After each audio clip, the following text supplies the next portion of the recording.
There was an article that caught my attention, mostly because of the dollar sign on it. And that was $134,000 worth of guns stolen. And so it caught my attention. And it's really kind of an intriguing read because of everything that took place with these guns being stolen, what guns got stolen, but what's really intriguing is where they ended up at. Fascinating stuff. Now, before I get into it, do want to take a moment and thank our sponsor, ES Power Drink, for making the only drink that I'm aware of that has Trinidad scorpion peppers, so I could easily drink this drink. I could reap the benefits of the capsaicins in it, the health benefits. I sleep better, I lose weight faster, I have more energy, I have a better outlook on life.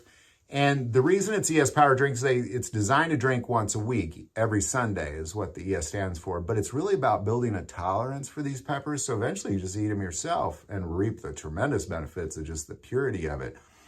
But they also now make these chips, these ice chips that you freeze, these fire and ice chips that just chow one of those every day. And the things it does for you, like it heats up your body as if you've been in a workout, and then you come back down and you just start burning calories even though you didn't work out.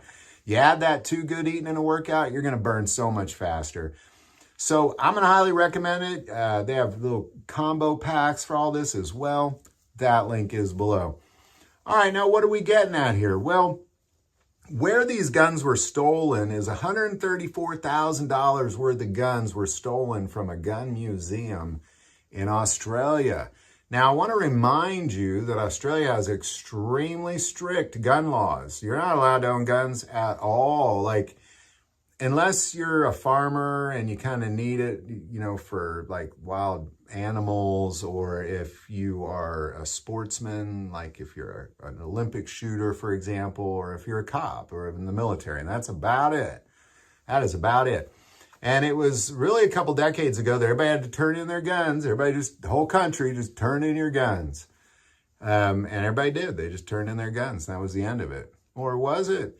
You know, because guns are still circulating. And here's what's fascinating about the guns that were stolen from this museum. There was only 27 of them. So you got $134,000 worth of guns, and it's only 27 guns. And what you had was most of these guns are functional guns, and all of them, according to authorities, can become functional. Some of them coming from the late 1800s, World War I, World War II, and even modern guns as well, because, you know, they can't go check out modern guns themselves, so they can go to a museum and look at modern guns. But they can't look at them themselves. Like, we can go into a gun store and look, or maybe we can even buy one and take it home, but they can't do that. So they got to go to a museum and see those guns. And now these guns are missing. Now, 27 guns, big deal. The dollar sign, that is a big deal. But really the reason I decided to make this video is where the guns ended up. Because according to authorities, the #1 currency of organized crime in Australia is firearms. And I mean, when they're so rare to get a hold of, it's generally organized crime that's going to get a hold of them. Your average guy on the street isn't going to get a hold of an illegal gun necessarily before organized crime is going to get a hold of it. And there's no doubt, according to authorities, that that's where these guns ended up, is in organized crime. Now, this kind of fascinates me for a couple reasons. Number one, it just shows you that it doesn't matter how many gun bans you have, criminals are going to get a hold of guns. If you ban guns like they did in Australia, the good guys don't have guns, the criminals do. It's as simple as that. I mean, it's just common sense. Criminals don't obey the law. The criminals didn't turn in their guns.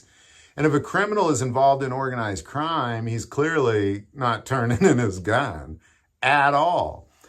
And the other piece that intrigues me, you know, first of all, let that sink in for a while, because apply that to the US as well, or anywhere that wants to ban guns. You're not banning the criminals' guns. You're not. You're only banning our guns. All right.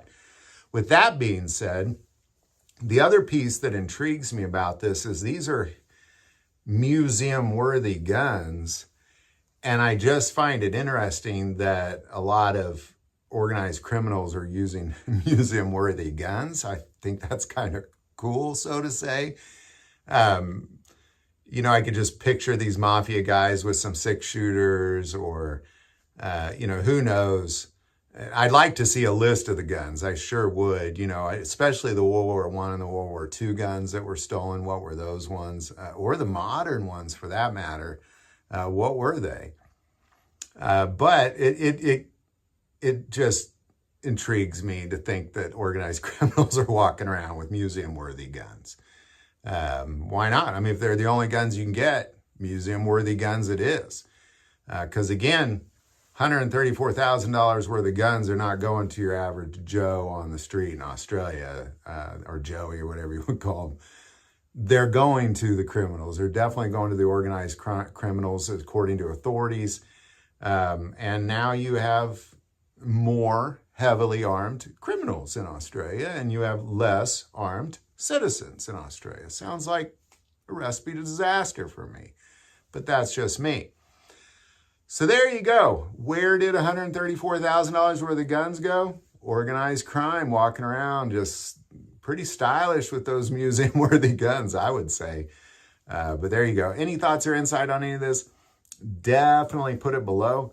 Do want to take a moment and say, if you feel called to support this channel to Patreon, that link is also below. But the most important part of this channel, we take prayer requests. So please don't ever hesitate to send that in. Thank you for watching this episode of God, Family, and Guns. And as always, love God, love your family, and love guns.